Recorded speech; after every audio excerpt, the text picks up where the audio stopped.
Jiangxi, China. Vast stretches of the province have been swallowed by floodwaters, with villages around Poyang Lake turned into islands. Rising water has pressed against embankments and burst through weak spots, forcing entire communities to move out, as boats replace cars on local streets.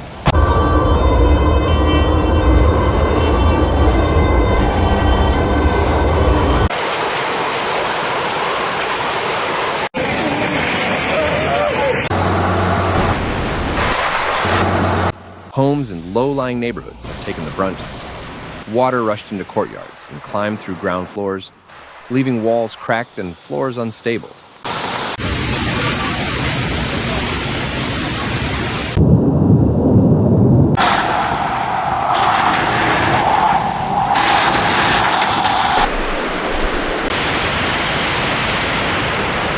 Families abandoned possessions as whole blocks sank into silence, accessible only by rescue rafts and fishing boats.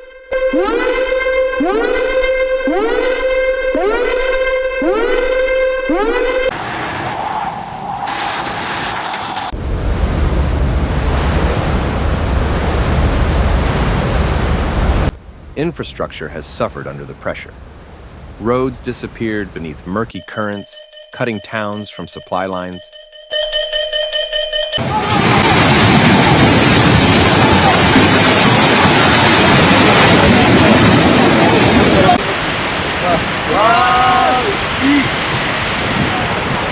Bridges collapsed or buckled under the force, while landslides on soaked slopes blocked key highways.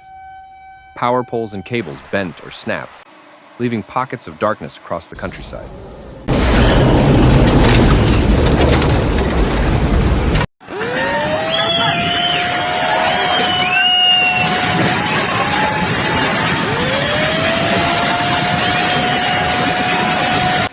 Agriculture has been devastated.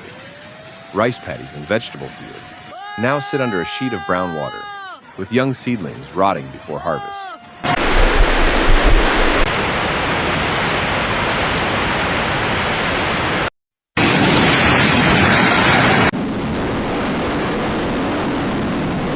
Hundreds of thousands of hectares have been damaged, and small barns and irrigation channels have been swept aside, leaving farmers staring at empty futures.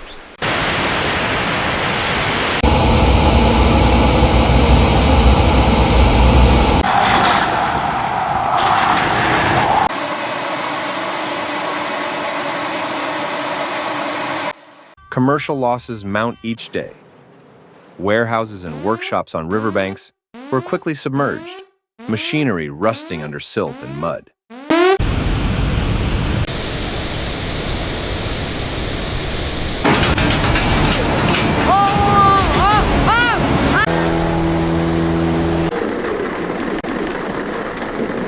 Shops and market streets shut down with merchandise destroyed, while delivery trucks stood stranded on flooded lots. Restarting business will take months.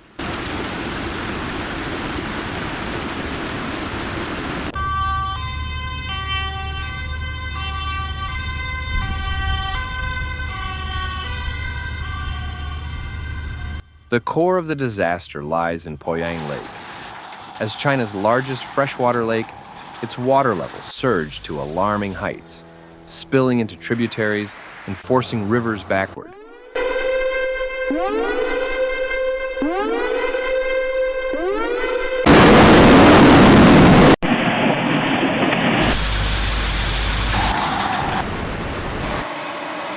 The sheer size of the lake means that when it swells, entire belts of reclaimed land vanish, leaving once safe communities underwater.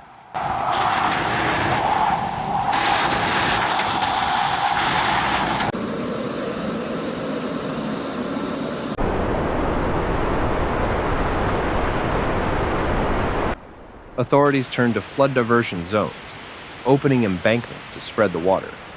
These polder systems sacrificed farmland to protect crowded cities.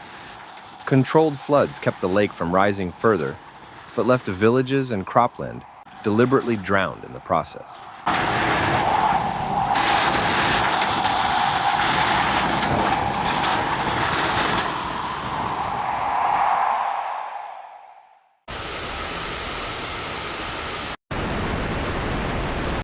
Public buildings have been battered as well. Schools, clinics, and local offices filled with waist-deep water. Their equipment ruined.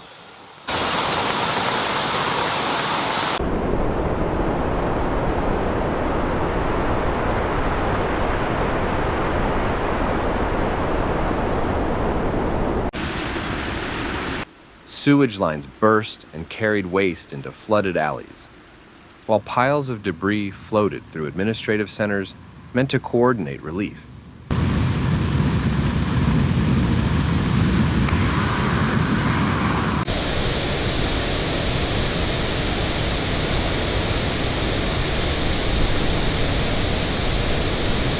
Utilities continue to struggle.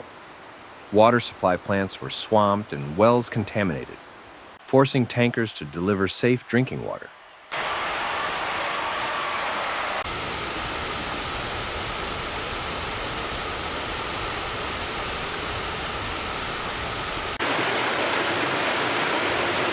Power outages spread in rings around the lake as substations short-circuited.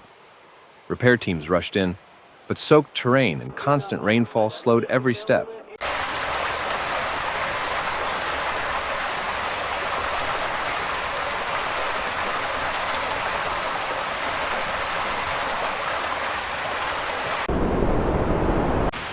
The economic toll is staggering. Direct losses run into the billions, with ruined crops, collapsed houses, and halted factories all adding to the count.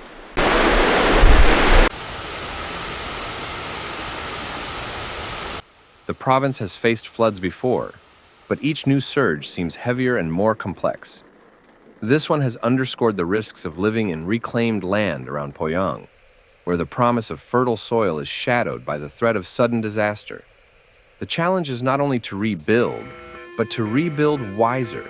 Thanks for watching Severe Weather, where we break down the facts behind nature's most intense moments.